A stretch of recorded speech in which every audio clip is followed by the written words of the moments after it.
of the Mason-Dixon. This is the Week in Review at the Abbeville Institute.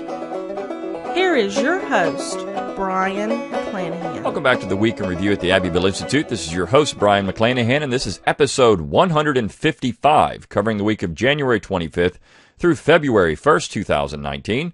Glad to have you back on the program. Very glad to be here. Don't forget to follow us on Twitter at Abbeville Institute, like our Facebook page at Abbeville Institute, and of course subscribe to our YouTube page at Abbeville Institute. You can go to abbevilleinstitute.org, give us an email address, and we'll give you a free ebook. You'll also get our daily dose of Dixie Monday through Friday and our weekly email on Saturday or Sunday, which includes a link to this podcast. Also, download our free our free mobile application. Just go to your favorite app store, whether it's Google Play, iTunes, Apple Store, wherever you get your apps for your mobile devices, and you can get the Abbeville Institute on the go. Again, it's free of charge, so you're going to want to do that.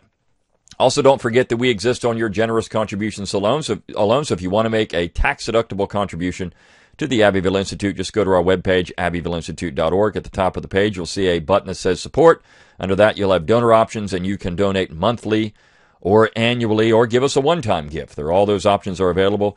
And if you don't want to pay online, you can also send us a check. So all that information is up there on the website. Go on out and check that out. You can also get your Abbeville Institute apparel. If you go to that same button that says support, it'll say shop. Click on that. It'll take you out, and you can get T-shirts, polo shirts, hats, golf towels, a lot of fleece coats. Now, I know that won't work in Chicago, but of course we probably don't have a lot of Abbeville Institute people in Chicago. Might have some people in Chicago where it's negative 75. But hey, the fleece will work in the South, right? So if you get your fleece, you'll stay warm in the southern winter, and you have your Abbeville Institute apparel, your logo on it. It is embroidered. It's not screen printed. So this stuff lasts. It's great stuff. So go out and get your Abbeville Institute apparel and show your support for the Institute. Also, just want to say a couple of new things we've done. First, if you like our Facebook page, we have a group now, and you have to ask to be part of the group. It is the official Abbeville Institute group. It's there for members to go in and converse about things.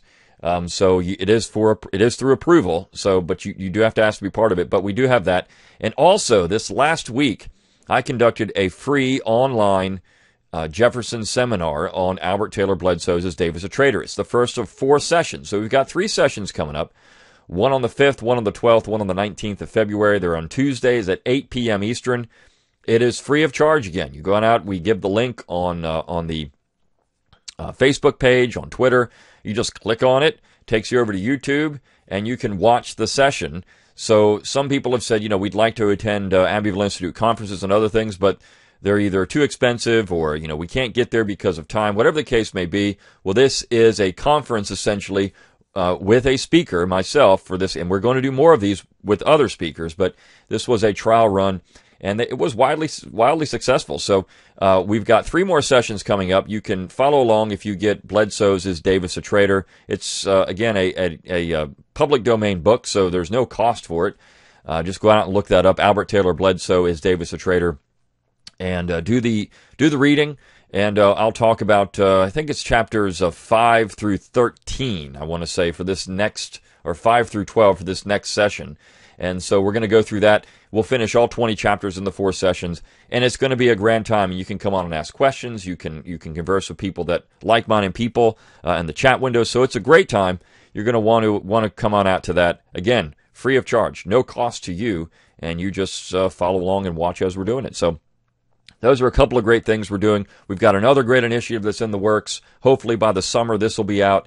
And we've got some cool stuff going on. Summer school is going to be announced soon. A lot of great things going on at the Institute. So just kind of give you a rundown of some things that are happening in the background. We talk about the website here on this podcast every week, but we do other things too. We had a Jefferson seminar in South Carolina recently. We're doing things behind the scenes, and all of your tax-deductible contributions help all of these things happen. We are out there trying to help everyone explore what's true and valuable in the Southern tradition, and your contributions contribute to that. So if you listen to this podcast, please share it around. Also, you rate it on iTunes and other places. That will help get the word out. it's valuable and beneficial to do this. Okay, well, let's talk about the week that was. There's a few interesting things about this particular week that are kind of a side note on these issues, and so I'll bring that stuff in. But we had a really interesting set of articles this week, I think. The first was actually a paper that Dr. Livingston gave at one of our Jefferson seminars a couple of years ago, and it's the Southern Critique of Centralization. This is actually his pet project, and the core of the Institute originally was to get into this particular part of Southern history and the Southern tradition.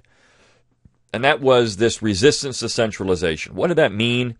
What does that mean for the future of America? Does it have any value today in 21st century America to have this resistance to centralization? Of course, the Institute was founded now 16 years ago, long before the 10th Amendment Center was founded, and long before I think that we had this real push in the last decade or so to start discussing this idea of, well, what can the states do to try to resist unconstitutional federal legislation? I mean, we see it all the time. Whether you're on the left or the right, there's a multitude of issues that people on the different ideological spectrum don't think the federal government should be doing. And so what can those states do about it? And not just that, the idea that somehow having a decentralized political culture would actually foster, not encourage, goodwill among people. And the reason it would foster goodwill among people is because you have good fences make good neighbors. I mean, a lot of people don't realize, but Robert Frost was named after Robert E. Lee first, Robert Edward Frost. But not just that, he was an ardent Southern sympathizer. And good fences make good neighbors. You know, you have these good fences up. You stay in your backyard, we stay in our backyard, and we're good with that. You do what you do in your backyard, and we do in ours, and then you don't have any conflict. It's only when you start to try to encourage you to go into somebody else's backyard that you have problems. And so this idea of decentralization and creating a political culture and a political climate in an area that's, of course, when I say creating, it's already there, but creating this barrier between these political cultures would actually encourage goodwill among people. If people in the South didn't think California was trying to govern them at all times, well, they wouldn't even think about California. Now, I can't say that people in the North wouldn't think about the South, because they do all the time. And it's one of the funniest things Clyde Wilson ever said, you know, when people in Oregon were worrying about what's happening in the South, and that Southerners could go months, years, maybe even a whole lifetime without ever thinking about Oregon, which is true. I mean, most people that I speak with in the South don't even care what happens in Oregon or California. They're just worried about what happens down the street. And I think most Americans are that way, whether they're in the North or the West or the South or the Midwest. They care about what happens in their own backyard. And social media has changed some of that. And, of course, quote-unquote national newscasts and other things. But fewer and fewer people are watching the national news anymore. And so there is this fostering in some ways of the local. Because, you know, the only newspaper I get now is my local newspaper. I don't get anything nationally, and I particularly don't care what happens in most other states of the country. So, the United States, I really just don't care. I care what happens in my backyard and what's going on here, and my neighbors, and the people that I know. I care about those people. And so this is where the Southern Critique of Decentralization works. And it's a wonderful piece because he gets into the historical background of this and how this could certainly apply to the modern age when we're looking at, well, how do we think about problems in the modern age? How do we conceptualize these issues we're confronting, and how do we deal with those problems? Should we be cultural imperialists, in other words? Should we be political imperialists? These are big questions. And I think questions that the Southern tradition can help answer. The fact that people like Nathaniel Macon left his plantation once a month. He checked his mail once a month. He had a chapel on his plantation. I mean, we can talk about plantations, and of course, when you bring up the plantation, that immediately, oh, how dare you talk about plantation? You use the P word, plantation. But the idea of the plantation as this separate unit is something. Jefferson, I mean, look, Jefferson, his plantation was his country. Virginia was his country, but his plantation was more than that, right? I mean, this was the center of his world. And for most Southerners, that was the case. Whether it was your small farm, your plantation, your little town, that was your world. You really didn't care. And to have outside forces come in and try to tell you how to organize your world when you didn't care how anyone else in the world organized theirs was a major, major problem for these people. And so that was a part of this Southern interest in decentralization. Heck, the agrarians were talking about regional government in the 1930s as a way to combat this potential for over-centralization, industrial centralization. I mean, the agrarian critique actually has something to do with this management style, the centralized management style of New England, right? I mean, look, industrialization creates efficiency, supposedly, and centralization. The agrarian life is not efficient. I mean, there's no doubt about it. Southern labor was not efficient. This is something that people had to wrestle with in the South. It wasn't efficient at all. No matter where you went, Southerners were not efficient. And New Englanders who came into the South and tried to deal with that recognized that Southerners really weren't efficient. Why? Because there was an entirely different way of life and doing things. And it had to do primarily with the fact that it was a slower pace of life. Some of that was fostered by climate and geography. Look, when it's 110 degrees with humidity, you're not moving fast. You can't move fast. So your way of life is going to be altered dramatically by the climate and the geography of the place wherein you reside. And so part of it was that, but part of it was cultural, a different pace of life, a different understanding of the here and the hereafter. And so that pace of life doesn't work well with northeastern New England industrial models.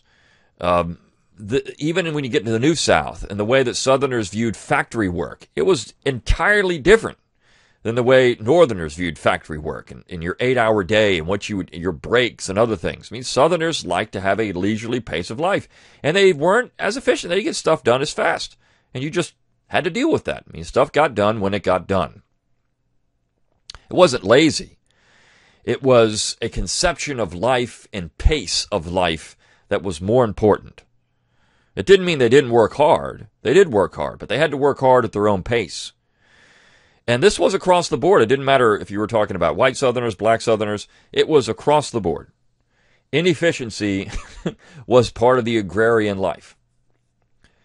A time to ponder, time to think, time to reflect on, again, the here and the hereafter.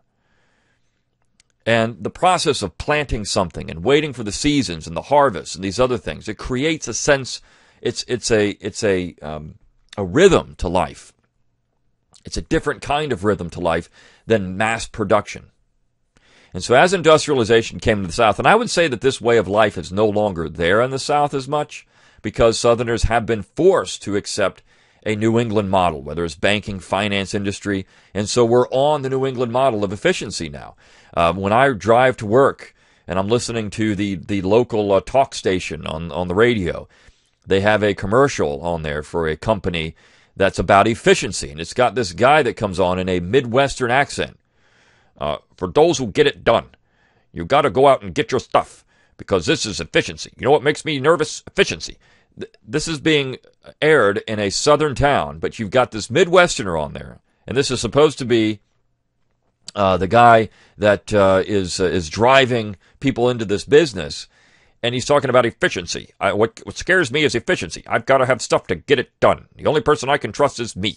And this is exactly how he's speaking into the microphone. And I mean, it's alien. It's alien to the South, but yet this is being forced into a Southern radio station. And somehow this is supposed to be attractive. Now, I think it is. I mean, people started, but the remarkable thing about that, if you think about that radio short and the language and the accent used, it shows that it's still the Midwest or New England that is the center of efficiency. And if you're not part of that, I mean, you're not efficient. My response is I would never use that company because I don't want to be a Midwestern efficient model, right? So, but this is part of it. This is this critique of centralization. You have these different areas in political culture and regional cultures that can coexist. That phrase, we like to coexist? Yeah, we do too. We want to coexist. Just don't tell us how to live. We won't tell you how to live. Don't tell us how to live. And if you're in those states that are horrible, move to a state that's better. You can vote with your feet. That's a great thing about federalism and decentralization. Move Get out of the state that you don't like. Stop trying to affect everyone with your ideas. Go to the state that you do like, because I can guarantee you, if you're a leftist, there's a state that fits your needs. If you're someone who's on the right, there's a state that fits your needs. There's a political culture that suits you. So move there and go get a job there. That would be the smart thing to do. But no, most people now just want to plant themselves, and some of that is because of the fact that we have a government that will allow you to do that through various programs. So this Southern Critique of Centralization is an interesting piece. I highly recommend you read it. Again, a paper that was presented at a Jefferson seminar. So these are some of the things we do behind the scenes. This is some of the work that we get out of that. So I would definitely read Dr. Livingston's paper on that. And then a couple of interesting things. First and foremost, one of the things that we don't do well enough from our side is make fun of the other side. Making fun of the other side is fantastic. In fact, one of the reasons why you've had some of these major talk show hosts become so popular, and I'll just use an example of Rush Limbaugh. Rush Limbaugh is wrong about some things. He's right about some things. But one of the things he did well when he was younger, and he still does some of it, is make fun of people. Make fun of the left, the voices he uses, the examples he gives. I mean, it's so funny. It's funny going. Mark Stein, who is, I think, funnier, one of the funniest people in major talk shows. The thing that he does well is make fun of things. Mockery. Mock these people because they are worthy of mockery. And so the piece that we had on Tuesday is a book review of a little book that Shotwell Publishing has published by Louis Lieberman, Snowflake Buddies, ABC Leftism for Kids. It's a thin little book. It's cartoons. Mr. Lieberman has written for us before. He's done some graphic work for us before. He does funny things. And if you've gone to our Facebook page, we had one just recently where it's got a guy out there, crazy-looking guy, cutting down a rose with a chainsaw. And the rose is the Southern tradition. You got to cut it down because it has a few thorns. He's had the one where you've had the lefties decapitating with the guillotine Southern monuments. Because, this is what they're going to do, right? You got to decapitate these monuments. It's the French Revolution. So he's done some stuff like this. Very funny stuff. And so this little book is designed for kids, but it's also really for adults. It's to make fun of the left. These people are worthy of mockery. These people are worthy of calling them out for what they are. Stupid. Idiots. They are. And so this little book is fantastic for that. And Michael Potts did a great job reviewing it. The title, The Devil Hates Mockery. And if the devil hates mockery, and of course the left hates mockery, is there some kind of coincidence there? But he brings up one part in this book, and one thing that Lieberman brings up. He says, take, for example, K is for Kara, the kindergarten teacher, complete with a cartoon of a teacher pointing to a board with a peace and love sign followed by 2 + 2 = 5, and A, B, C, D, L, G, B, L, B, G, T. And there's a little poem. Kara, the kindergarten teacher, molds young minds with Marxist ideology. She happily blinds the public school system she devoutly defends, and unknowingly to hell a generation she sends. He says, the point is dead serious and true. Teaching an ideology that denies reality, denies any transcendent source of morality, denies any intrinsic limitations on human will or on human nature, communicates to children a demonic ideology that, if taken seriously, is inevitably corrupting. It's true. These things are what's happening in our schools, and you see it. The thing that, one of the people that everyone likes to make fun of now is Alexandria Ocasio-Cortez. I pity her because she's a product of the American education system. She's a product of it. She can't help herself. She can't help the fact that she's so stupid because she's never been taught anything except slogans and ideology. So she doesn't know anything. We have a whole generation of people running around. Now, not everyone in this generation, but the majority of a generation running around that have never been taught, number one, how to think critically, and number two, never really been taught anything at all. They don't have any life skills. All they know how to do is go on social media and run their mouths. And I'll give you an example. And this is something I might write about it, but it might just be too stupid to write about. But she was on a talk show the other day. I think it was on Monday of this week, maybe Monday, Tuesday of this week. And she said that this is her statement now. Confederate monuments were built in the 1940s, 50s, and 60s by women of the KKK who were enraged. Okay. This is her statement. Confederate monuments. And regardless of what people think, these things weren't built around the Civil War. That's what she said. So Confederate monuments were built in the 1940s, 50s, and 60s. Now, that's an amazing statement. I mean, and I wrote in my personal email the other day, it's kind of like when E.E. Cummings wrote that Warren Harding, when he died, that the only man, woman, or child who wrote a simple declarative sentence with 7 grammatical errors is dead. In this particular case, Ocasio-Cortez continues to, I mean, she's the only person that can go on TV or the radio and make a statement with 7 factually incorrect errors, and still everyone claps. Oh, yes, this is so smart. And you listen to the interview, and oh, yeah. The stupid interviewer doesn't even know any more than she does. Well, I mean, you can't fault them for that. They don't know any more than she does. The statement was so stupid, it doesn't deserve a response. But there's just so many 40s, 50s, and 60s. That's when Confederate monuments were built. I mean, there was a few built that time. They were built by the KKK? Really? They were built by women who were enraged? Well, I guess if you count being mad at the Yankees that killed their family members, I mean, they might be enraged. But they were built by enraged women? Enraged women. And they weren't built around the time of the Civil War. I guess, this 1870s and 80s, 20 years after. I mean, okay. I mean, this is how, they weren't built in 1861. The war wasn't over yet. They were built after the war, yeah, but not all. She's saying essentially that all of them were built 100 years after the war was over because these people were enraged. And of course, what she's saying they're enraged by is the civil rights movement. That's not true at all. I mean, this is just so stupid. The fact that monuments were being built all over the country. Look, we could talk about the monuments thing all day, but this is just stupid. But this is why something like Louis Lieberman's the Leftism for ABC Snowflake Buddies and a Leftism for ABC's ABC Leftism for Kids, I should say. This is why this book is essential and why we need to do more mockery of these nimrods, because this is what they are: mockery. Make fun of these dummies.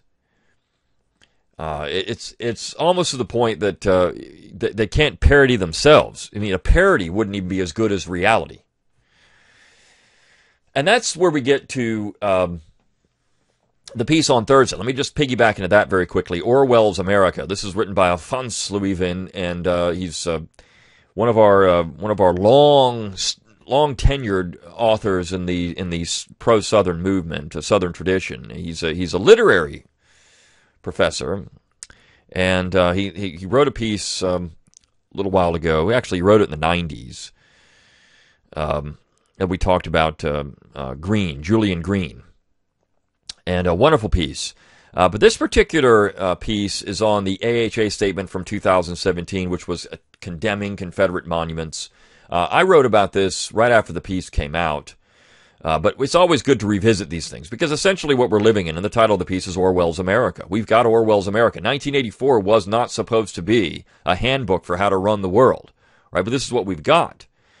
And the funniest thing about this, and so the piece itself is good, but I want to talk about a response to the piece. One of our listeners, members of the Institute, went out and emailed the president of the American Historical Association. Emailed the president and said, "Look, I read your statement. Here's the problems I have with it." And I'm not going to read the entire email that they sent. But essentially, he brought up the fact that these Southerners were Americans, that they were just doing their duty, etc., etc.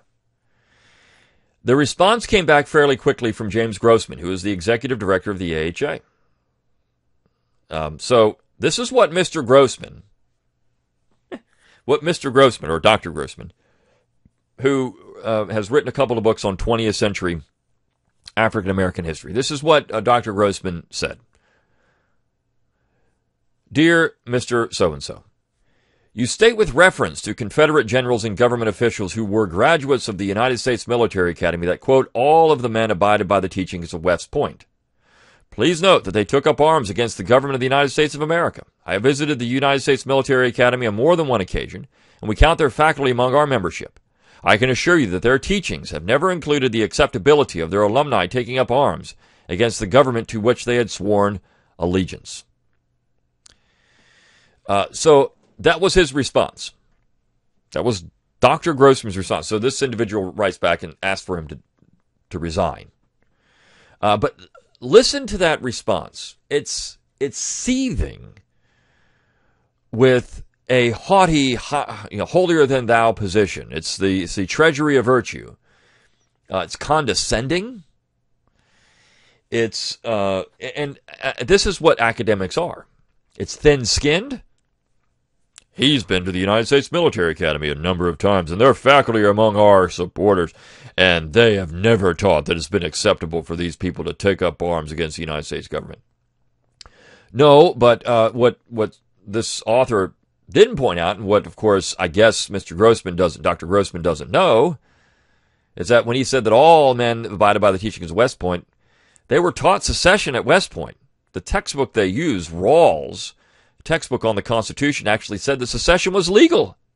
So they were they were doing what they were following the dictates of the American federal tradition, right? The American political and legal tradition. So Dr. Grossman has no idea what he's talking about. And the fact that the United States Military Academy, which one of the main faculty members there he's awful on this particular topic. He's one of the ones that did the PragerU video on why the war was all about slavery. Of course, that individual is not going to teach because he's politically and ideologically skewed.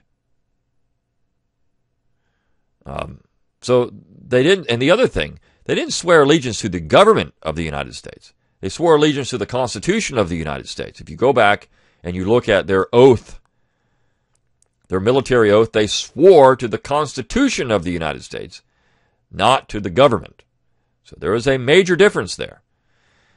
You don't swear swearing to uphold the government. It's like swearing to, it's the same type of oath that the Nazis took to support Hitler. They didn't support Germany. They supported Hitler. So you want these U.S. soldiers to support the government?